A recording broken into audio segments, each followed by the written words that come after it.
Series 1, Episode 2. And I apologise, I'm wearing my work clothes because I'm about to go to work in 1 hour. So I haven't got time to do this later on. While it's fresh in my mind, I thought I'd better get it out of the way. So basically, the story continues. Episode 2, the plot is that Connor thinks he is onto another anomaly. He has been blabbing to his friends about, you know, the anomalies, well, bits and pieces of them, and he goes with Abby to find out this, you know, anomaly, and then he realises it's just a prank by his two friends, and then he gets in trouble with Cutter, and Cutter basically kicks him out of the team. Meanwhile, the rest of the team are dealing with an anomaly that is located in the underground tunnels of the train station, where these mini scorpion centipede things are attacking people, and yeah, it goes on from there, and then there's a strange encounter. So yeah,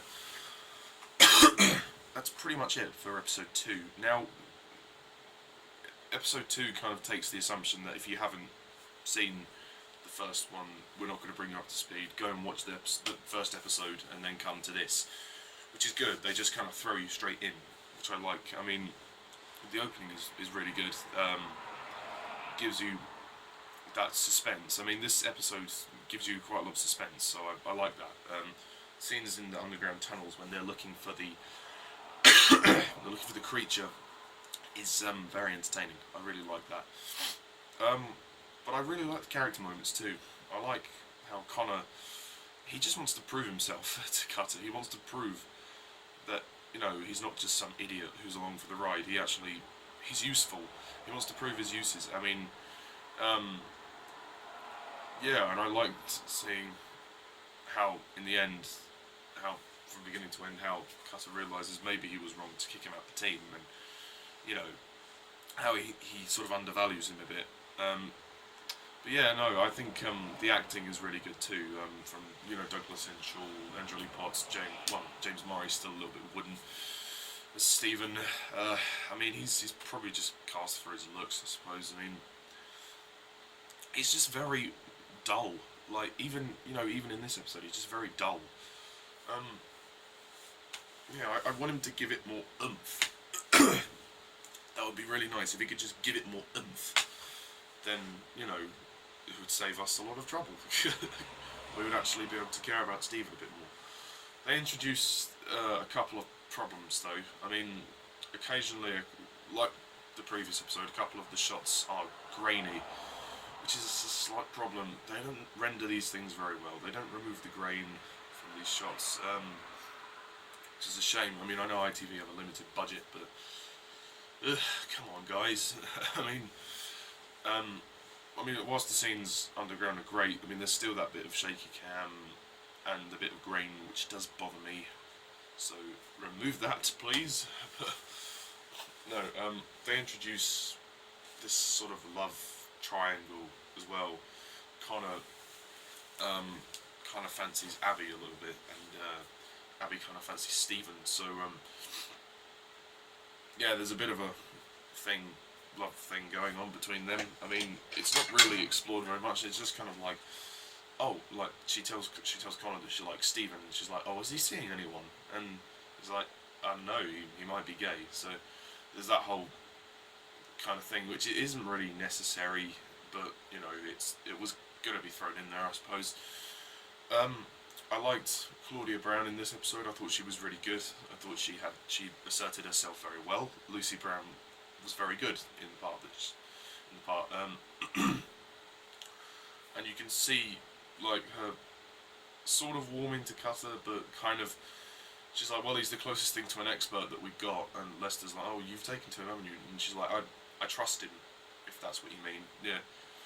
So she trusts him because he's the expert. I mean, gradually as the series goes on, you see the two of them kind of fall in love. I mean, there's a really good scene when you kind of see Helen, like Helen Cutter kind of is there, and she gives Stephen a message for Nick to say, oh, you know,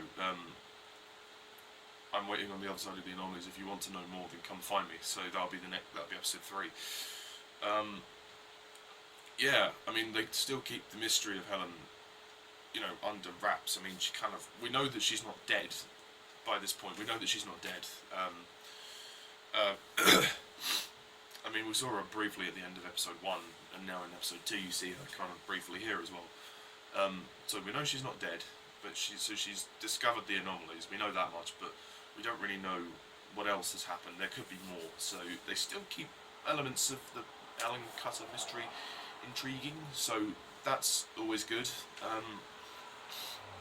The music, I think, is better this time round. I mean, the theme, of course, it remains the same. I mean, I love the Primeval thing.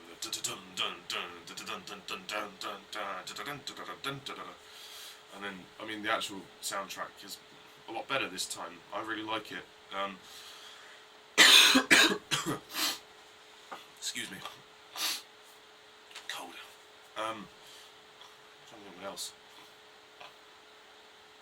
The two idiots, the two kind of buffoons that are Connor's friends, they're kind of not necessary. They don't really do much. I mean, we're gonna see them again anyway in episode 4.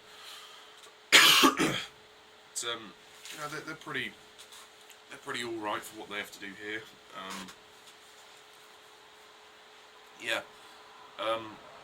I liked seeing that kind of frustration within Cutter. He's struggling emotionally as well as fundamentally, because he doesn't have all the facts, and he knows that Helen probably does, but he doesn't know where she is. He doesn't even know if she's alive until the end, obviously. So that's so that's quite an interesting dynamic for him to have. It's good character development. One of my favourite lines from the script is, that's the problem with heroic gestures. They look good if you succeed, but if you fail, leave everyone else the bloody mess to clean up. That's a great line there, and actually rings very true. Excuse me. I like Ben Miller, although he doesn't do as much in this episode. Would be nice to have him in a bit more, but he's good. The CGI is, again, very good for the TV budget. The CGI never doesn't really get bad. Not in this series, I don't think, anyway. There's some good moments, like when they're fighting the creatures and stuff, and especially towards the end. I mean, it does kind of bag on a bit, because it does drag on towards the end. I think the climax gets a bit drawn out. They could have shortened that a bit, or at least not padded it so much. Because 1 minute then Stephen goes back for Cutter, and then they have to do the whole thing about Connor coming in to help them identify what the creature is, and then they have to go back in and get the creature. It takes a while, so I kind of wish they would just hurry up a bit more, but nonetheless, it's an entertaining episode. I don't think it's a masterpiece by any means, but yeah, the script is good as well. The script is good. I mean, there's a couple of forced humour yet again, but yeah, and the love triangle thing isn't really necessary. But still, episode 2 is a good one. It's an entertaining one. I like the creatures. I think they look really cool. But yeah, it's probably not like one of the best of the series, but it's still good. So I'm going to rate this one probably a 7 out of 10.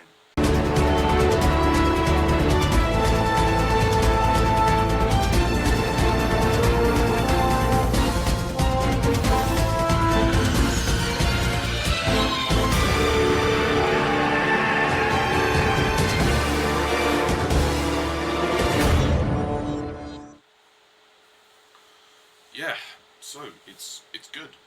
It's a good one. So yeah, that's pretty much all I have to say about Primeval Series 1 Episode 2. What do you think? Do you agree? Do you disagree? Leave your comments down below, let me know. And tune in next time when I review Episode 3. of Primeval Series 1, so we're at the halfway point of Series 1, which is nice. So, yeah. And review of Inside Out should be coming Tuesday evening or Wednesday. Depending.